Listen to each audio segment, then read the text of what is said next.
Hapon po sa inyong lahat. Dapat sana, mag-uusap tayo nung Lunes kaya lang nakansela yung ating, pasok dahil sa baha. Matindi rin yung baha at, wala halos balita tungkol sa mga namatay sa Cordillera na 16 na, napakarami pang missing, pati na rin sa Cagayan at Ilocos Sur. Sana ma-cover naman ng media yung mga nasalanta ng bagyo. Kasi kung ano-ano na lang yung pinamamalita, ngunit yung mga nasawi, hindi na ire-report ng sapat. Pero ang topic ko ngayon ay yung Paxilica. Yung Paxilica, pagkat marami tayong naririnig na pinapalayas sa kanilang mga lupain, sa kanilang sinasakang mga lupa, ang mga taga-barangay O'Donnell, Araguren, and Santa Lucia. Sa Tarlac, sa Capas, at pati na rin yung mga IPs. Nung Lunes, sana sasama sila sa atin dito. Kaya lang hindi na sila nakatuloy at yun nga, kahit walang bagyo, ang tindi ng habagat. Kaya't nais kong ipakita sa inyo yung konting interview sa ating mga IP at kabarangay.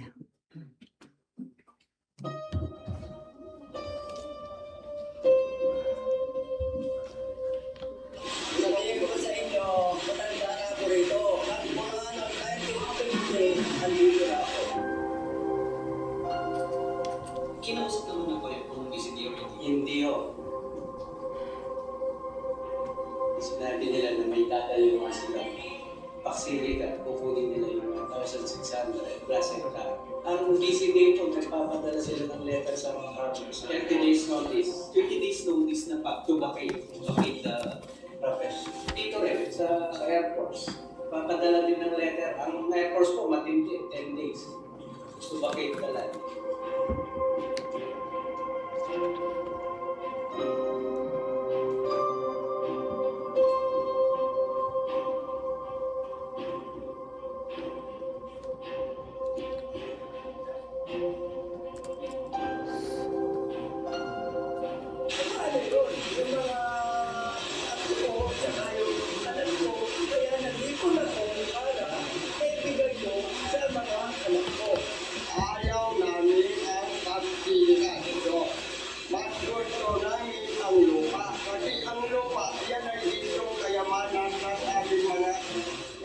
Ayaw namin ang pagpilitan.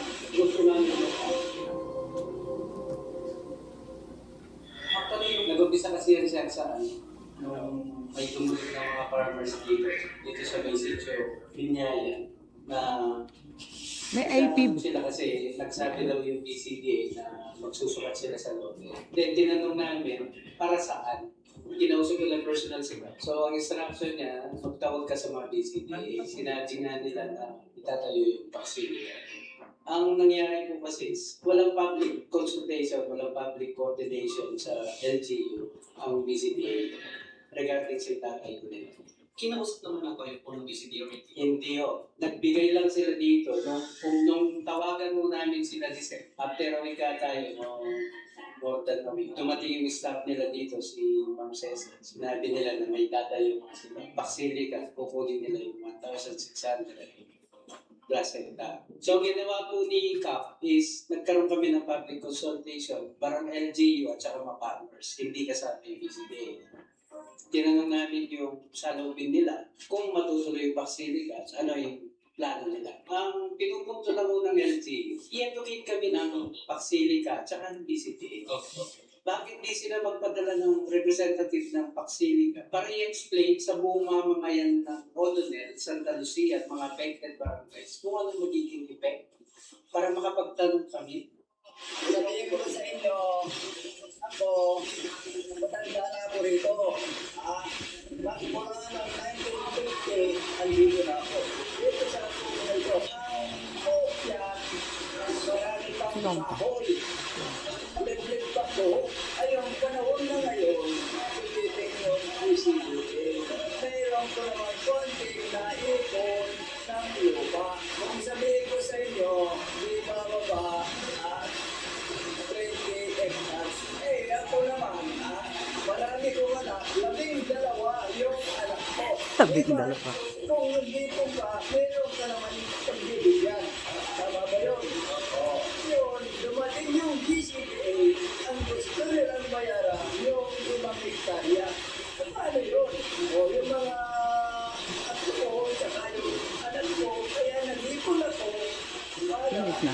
naibigay ko sa mga anak ko. O yung sobra sa 5 hektarya, naibigay ko sa mga anak ko. Ayaw nila. Pwede lang sa pagtutupit sa mga trabaho. Sa mga labor lang sila pwede.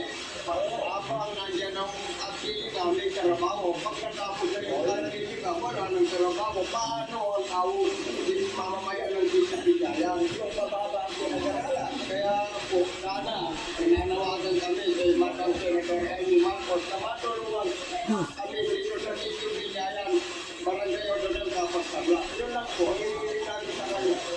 Tulungan niya kami. Pinipuli kong mga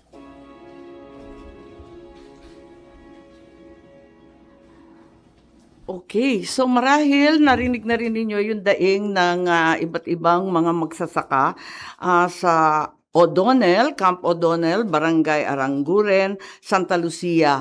At ang balita, 300,000 pesos daw ang inaalok para sa 5 hektarya. Kung labis pa yung pag-aari na lupa, hindi na daw kayang bayaran, libre na.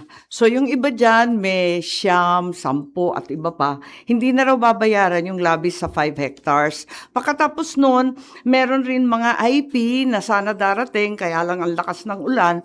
At ang sabi naman, yung kanilang burial grounds, na-report na rin yan sa media. At alam naman ninyo na nung August 26 pa na-receive ito, at tulad ng ibang kasamahan ko, gumawa tayo ng resolution to investigate.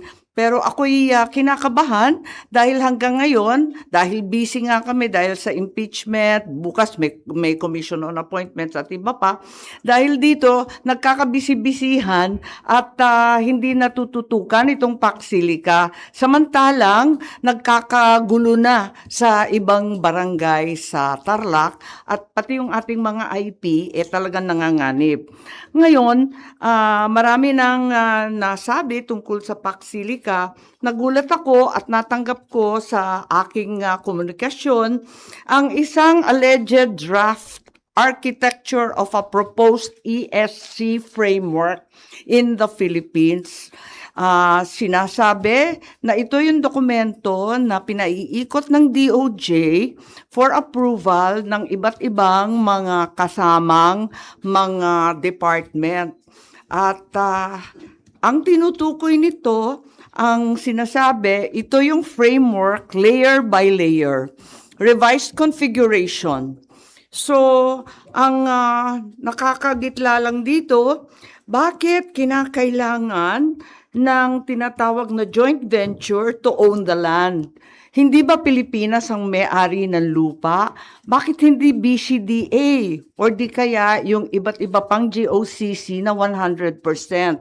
Nakakakaba ang nakasulat dito dahil kahit sabihin pa nila na 60-40 yung joint venture sa land ko at 60% yung Pilipino, yung 40% halos may-ari na ng lupa. Nagiging master tenant siya at siya na ang mamamahala sa pagpapatakbo nitong special eco zone. Kung talagang kailangan ng JV, bakit may master tenant pa? Hindi ba pwedeng normal na economic zone yan tulad ng iba, ng Subic, ng Clark, ng iba't iba pa? Bakit kinakailangan pa ng master tenant para sa leasing? Parang binigay na natin dyan sa land ko lahat ng kapangyarihan at siya na ang may effective control sa hub. At bakit ganon? The master tenant is not Filipino. The JV, 60% Filipino. Bakit tini-turn over natin ang control sa mga dayuhan? 1,619 hectares, hindi na ito Pilipinas. Land ko property na to for 99 years. So kahit sabihin nila na pumapayag at nasa batas natin na may 99-year lease at pwede naman yung lease sa ating sa konstitusyon, nakakakaba pa rin dito sa tinatawag nilang Layer 4 governance na magkakaroon ng joint zone authority and committee. Ito, makikita natin na lahat ng desisyon ay gagawin ng committee. Lahat ng desisyon tungkol sa mga leasing, sa management, at iba pa. So nakakapagtaka din kung paano makukuha ng JV yung 60% ng lupa. Alalahanin ninyo, 60% to ng 1,619 hectares, libre. Bakit hindi bibilhin? Wala bang makikinabang dyan itong mga magsasaka na inaagawan ng lupa sa 300,000 pesos? Yan na ba yan? Hindi ba dapat fair market value kung papayag silang magbenta? Pero nakita naman ninyo, sa kanila, mas mahalaga ang lupa at ginintuan talaga. If it's the BCDA who will own 60% of the JV and the foreign company will own 40%, hindi ba dapat bayaran yung 40% na yan? Kaya nakakalito. Have we surrendered arbitration, mediation?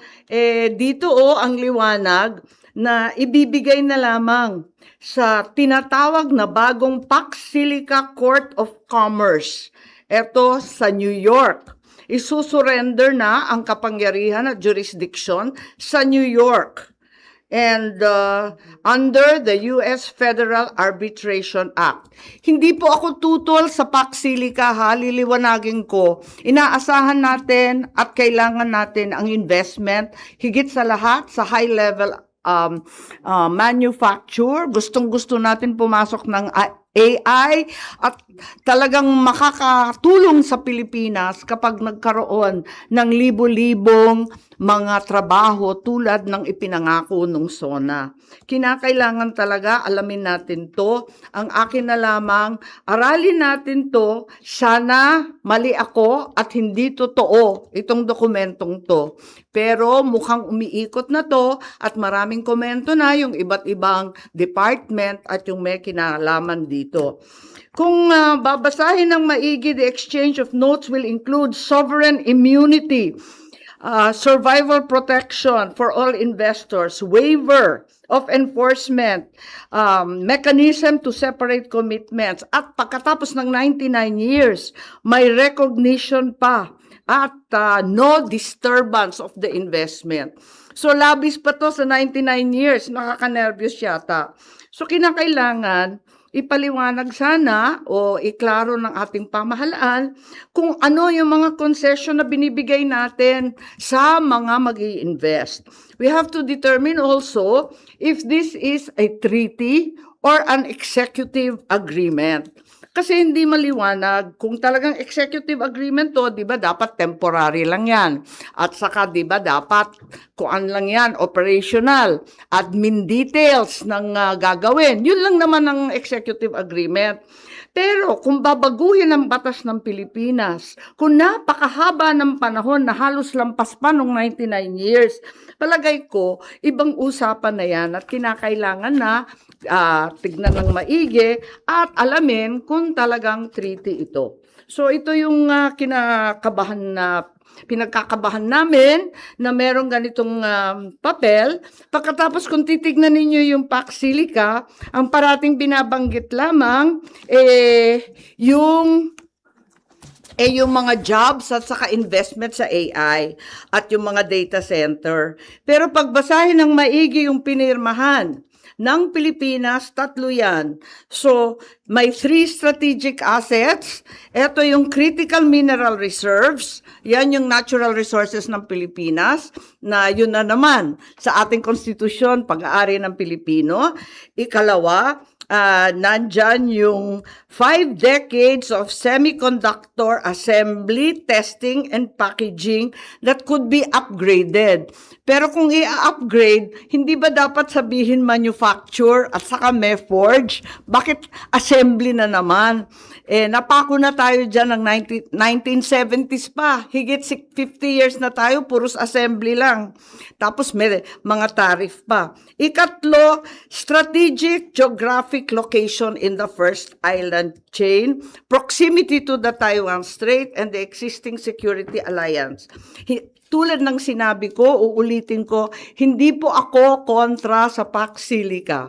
Gusto ko lang malaman kung bakit may mga probisyon na sa palagay ko ay tutol sa ating saligang batas, marahil mamimiligro ang ating ibang batas, at higit sa lahat, nakakatakot dahil lalawak at titindi ang ating exposure at geopolitical risk because of these essential supply chains for the United States that may be perceived to be clearly established against China's lock on the rare earths and other critical minerals. So, yung ibang bayan sa ASEAN, katulad ng Thailand, hindi pumayag. Gumawa sila ng Siam Silica, an alternative framework, kung saan talagang maliwanag nakalista. Isang semiconductor fabrication plant, fabrication hindi assembly, tayo assembly pa rin. Ikalawa, may advanced packaging, 2 pabrika. Tapos 8 design houses, design firms for integrated circuit. Ayun, high level na yon. Tapos meron pa silang technology transfer, tuturuan pa yung kanilang mga estudyante, tapos yung workforce development, at dadagdag pa sila ng mga programa sa eskwelahan. So, ito lang, i-share ko sa inyo na habang tayo ay abala sa iba't ibang problema, higit sa lahat yung habagat at namamatayan pa tayo, siguro kinakailangan na rin madaliin itong investigasyon ng Pax Silica at itong alleged document being circulated by the DOJ so that we can study it properly and thoroughly. Yun lang po. So, kung may ilalabas sa salig ng batas, pwede po itong questionin sa Korte Suprema. Well, ang totoo, bali-balita lang to. Inaasahan ko na mali ako na hindi tama itong dokumentong to, pero mukhang ito na yung pinag-uusapan kasi nakakita na rin ako ng mga comment tungkol dito. Dinidiscuss pa naman to, hindi naman siya final. Nakakakabalang kasi ifa-finalize daw by November. Ilang buwan na lang yun. Wala pang 3 buwan. Ifa-finalize na raw to. So, bago ma-finalize, pwede ba? Hihingi ako ng tulong ng media. I-expose po natin to para mapag-usapan, mapag-aralan ng labis-labis at talagang hindi tayo papasok sa tutol sa ating konstitusyon at mga batas. So, ma'am, DOJ ang nagpapaikot nitong documents na ito? Yun ang sabi. Saan po mga ibang Alam mo department- naman binigay lang yan sa akin. Alam mo naman, yung mga dagang dingding. Marami ako nun At saan daw po mga ibang concerned government agencies pinapaikot? Yes, at nagko-comment na raw. Yung iba, may nag-comment na rin daw tungkol dyan. At parang sang-ayon naman sila na okay siya. Para sa akin, sa tingin ko, nanganganib tayo dyan. Maraming nagsalita na tungkol sa tubig, no? Ang requirement ng tubig na talagang, ang sabi nga, umuulan na lamang kapag bumabagyo. At kulang na kulang ang tubig. Isipin mo, lahat ng irigasyon. Ang Central Luzon ay rice granary ng Pilipinas. So, ano ba yan? Pag inubos yung tubig dyan, yung mga kaseknan, yung ating mga ambuklaw, lahat ng mga dam natin, lumang-luma na, nasisira pa. Ayun, at yan ang problema natin, na yung tubig daw, kasi nga, nag-overheat lahat yung mga data center. Yung electrical, sabi 16% of the Philippine production of electricity will go to Pax Silica. Katutak na brown out yung Visayas at Mindanao, ibibigay pa natin yan. pag-aralan natin maigi. At ako'y kinakabahan dahil alam naman natin na hindi ganun kasimple. Ang hindi napapag-usapan pero klaro na nasa PAC-SILICA ay yung critical minerals processing. Ang sabi nila, hindi naman daw huhukayin ng Central Luzon kasi wala naman daw critical minerals dyan. Yung critical minerals, parang sinasabi yung mga nickel sa Surigao, etc. Pero, ang sabi nila, dadalhin daw lahat yan doon sa PAC-SILICA. At napakakomplikado. Alam natin kung gaano kakomplikado at gaano kadumi ang midstream processing niyan. To the point na sabi nga, highly toxic ang processing at kung minsan radioactive pa. Kaya ito, kinakabahan tayo dyan kasi malalason pati yung tubig. Ano yung strict regulatory policies natin dyan? Kulang na kulang tayo sa regulasyon. Kasi nga, ito yung napakadami ng vulnerabilities sa Western supply chains dahil ang China ang may-ari ng 80 to 90% of rare earth and graphite as well as 70 to 80% of lithium and cobalt. So, kukunin yung sa atin, ipoprocess dyan sa area ng Clark, gitnang-gitna yan highly populated zones yan. Paano naman tayo magsusurvive ng toxic and radioactive materials? And of course, there's also the alternative development now na you mine the waste. Yung mga tailings, i-recycle, spent electronics, baka dapat pag-aralan rin yun at medyo mas safe at malinis yun. So, yun lang. Isa na lang, target na finalized by November and then ang completion? Yun ang under- announcement na by November, parang yun ang in-announce nung nagpirmahan sila nung Abril. 'Di ba nung Abril nagpirmahan ang Pilipinas at si Yusek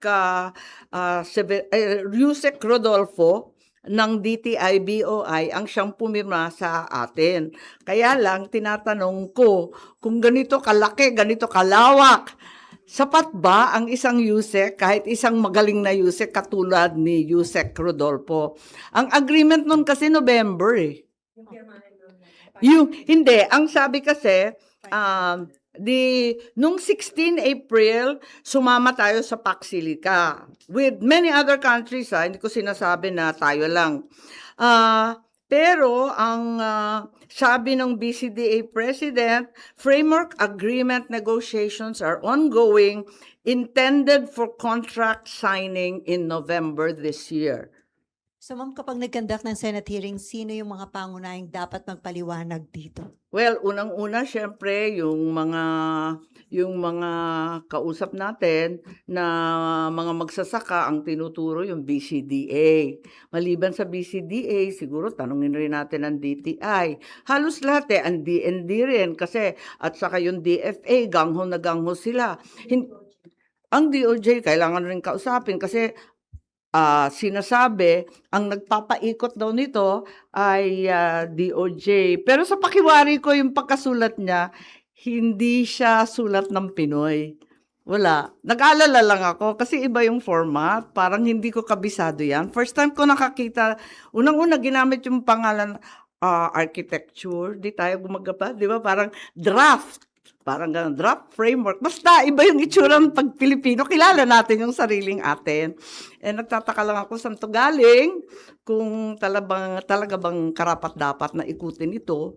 At sana, nagkakamali tayong lahat at hindi ito ang masundan. Total, hindi naman siya final pa hanggang November pa. Pero maikli na yung panahon kasi binigay na sa amin yung budget, busy tayo dito. Mamaya nakalimutan natin, pinirmahan na pala. Ma'am, are you asking Senate President Gatchalian po na gawin din itong priority? Kasi nga ma'am, sabi nyo, busy kayo sa impeachment trial, magkaka-budget deliberations pa, so very tight na po yung Oo naman, schedule. syempre nananawagan tayo sa Senate President at pati na rin sa mga department na aralin itong maigi. Kasi gustong-gusto natin na magkaroon ng malaking investment sa Pilipinas at tunay na gagawa ng trabaho. Pero kung ganito rin lang, parang nakakakaba. Baka mas peligroso pa to. Baka Kailan ba- malagay tayo sa alinlangan nito eh. Ma'am, kaya lang baka maging concern yung hindi pa po nabubuo yung committees as raised by Senator Rafi Tulfo Actually, last night. nabubuo na yung mga committee. Ang totoo, buo na naman yung committee. Ang problema lang namin kung ano ang mangyayari sa mga minority members na 3 na wala rito. Yun ang problema namin talaga. So may gusto na sa Senator Alan mag-join the minority sa mga committee. May lista na kami. Nagne-negotiate lang kung paano gagawin dun sa 3 namin na hindi makapasok, hindi makapag-participate at ang sinasabi hindi rin boboto. Ano yung sabihin, anong gagawin sa 3, meaning gusto nyo rin po maging members pa rin Yes, of sila? course. Kahit papano senador naman sila. Hindi naman sila nahatulan. Ba't naman ganyan? So negotiation pa po para maging members sila ng standing committees? Kasi ma'am, may chairman na pag ginawa ng chairman yung Hindi dalawa. lang yung committee ang issue. Yung issue namin is yung participation. So medyo stuck up kami doon. Sa totoo lang. Pero, di ba, Mas mahalaga kasi yun. But that's not what I'm here for. And I'm not competent to, sabi nga nila dyan, na not competent to answer. At kinakailangan siguro, hayaan muna natin na mag-caucus at matapos yung usapin. Pero ma'am, anong committees po dapat ang mag-hearing tungkol sa Pax Silica? Economic Affairs, Blue Ribbon? Or ano Ang po dami ba? nga eh. Ang dami nga sangkot nito eh. Apakadami, pati agriculture, kailangan malaman kasi paano yung food security. Ang daing nga committee, hindi ko sure. Ma'am, Committee of the Whole, will you push Committee of... Kung pwede rin naman. Pero baka mas matagal pa yun. Andyan na naman kami sa plenary, wala nang time. Sa akin, kung ano yung pinaka-expeditious, gawin na natin. Kasi napakalapit na nito. At kung totoong mag-i-invest ng bilyon-bilyon, mawala pa yung pagkakataon, yung opportunity natin para rito. Ayoko naman mawala. Yung akin lang, ilagay naman sa tama. Parang may alternatives naman, katulad ng Thailand, ng ibang bansa, na nakisapi, pero hindi naman sinurrender ang kanilang jurisdiction at kapangyarihan. Ma'am, kapag may tatupad ang Pax Silica, magbe-benefit na ba ang Marcos administration o next administration na makikinabang? Well, medyo nagmamadali, ano? Ewan ko kung pakinabang, pero naaagawan ang mga magsasaka. Mabilis. Kaya nakaka-nervyos. Ma'am, dapat bang Pero maghihintay si... nakita natin, di ba, Selly, yung sa Thailand, ang liwaliwanag, 1 factory na ganito, 2 factories na ganyan, 8 design firms, ganyan. Ang liwanag kung ano yung investment. Hindi tayo sure. Ano ba talaga yung investment? Kasi daldal pa lang. Tapos sila ang may hawak ng lupa. Ang master tenant, hindi naman atin fully. Hindi naman fully BCDA. Kaya, yun ang kinatatakutan natin. Hindi tayo sure. Dapat maliwanag, di ba? Kung sino talaga mag-i-invest, magkano, alin. Hindi dapat yung ganyan. So, yun nga. Ma'am, dapat bang... I enjoin you to study this at pag-usapan natin ng maigi kasi mahirap na kung hindi natin pag-aralan ng mabuti. Ma'am, dapat bang maghinay-hinay si PBBM, ang administrasyon tungkol dito? Well, wag naman maghinay-hinay na mawala naman yung pagkakataon. Sayang naman. Ang akin na lang is aralin natin what concessions are we giving? Are we actually surrendering jurisdiction and sovereignty over this land area, this vast land area? Is this really a treaty or an executive agreement? Pagkahaba-haba ng panahon, pagkalawak-lawak ng lupain. Kung treaty yan, I'm sure wala naman tututol kung maganda para sa Pilipinas. Walang problema yun. Mabilis pa kami sa 4:00 magpipirma dito ng treaty kapag maganda. Pag walang issue, mabilis lang yan And if there is, for example, an agreement requiring tax incentives, kasi parang dun patungo, hindi binibigay under the present law, baka kailangan na naman ng congressional action. So yun lang ang akin. Aralin natin ng maigi at gawin natin properly. Ma'am, baka gusto niyo lang po mag-comment dun sa sinabi po ni dating Secretary Bonoan na meron daw pong discretion si Senate President Zubiri, former Senate President Zubiri, Not Dun sa competent na lead- naman ako. Mas lead- maigi siguro kausapin niyo si sa Migs. leadership funds. Maybe we should ask Senator Subiri. Hindi ko alam yun eh. Wala akong alam dun eh. Ma'am, meron pang Pasensya. ibang minority senators din na Mm-mm. nabanggit si Bono. I think you have to Sila- interview them. Wala akong alam tungkol dyan eh. Nabanggit din daw po yung pangalan nyo ni former Secretary Bonoan, no? Ano Sabi daw? daw po niya, nagpasalamat daw po kayo sa assistance niya with regards to infrastructure projects, ma'am. Any comment on that po? Hindi ko alam. Nagpasalamat saan. Parati naman ako nagpapasalamat sa lahat ng department kung meron silang gagawin sa Ilocos Norte. Kailyan o kababayan ko si Secretary Bonoan, hindi ko alam kung anong pasasalamat ang tinutukoy dyan. Nagpapasalamat rin naman ako kay Secretary Gatchalian, dati Secretary Erbosa. Parati naman kami magalang sa Ilocos at kinikilala ang utang na loob. Okay. Pero hindi ko alam kung ano yan eh. Mhm. Thank you, Sen. Po. Kuya Paxil, kaso dadaan dito sa Senate. Kailangan naman. Oo naman, pero like you saw, di ba kagabi, ang bilis-bilis yung mga New Zealand, wala namang hassle, wala namang kahasal-hasal, gawin na, kung maganda, di gawin na, para maayos at walang butas, walang magtatanong, wala tayong sabit. No, not at all. Syempre, maganda yan eh. Kung talagang magle-level up ang Pilipinas, maganda. Pero ayoko na maging toxic and radioactive yung buong Central Luzon dahil sa critical materials processing. Ayoko mawalan tayo ng food security dahil wala ng tubig at yung mga lupa inangkin na nila. Tapos, anong gagawin natin pag inubos na 16% ng buong Pilipinas ng kuryente? Maraming problema. Higit sa lahat, ayokong gawing target practice ang Pilipinas dahil sa geopolitical risk that this may be read as putting the Philippines. Mag-interject kayo kay Silent Alcamo mamaya. Kanina? Mag-clarify question kayo mamaya kay Silent Alcamo. Depende. Baka naman, marami na rin natanong yung defense, marami pang magtatanong. So, tignan natin. Ayoko naman paulit-ulit kung natanong na, edi tahimik na ako. Pero kung may bago pa at hindi pa natatakel, edi syempre, handa naman ako magtanong. Okay? Okay,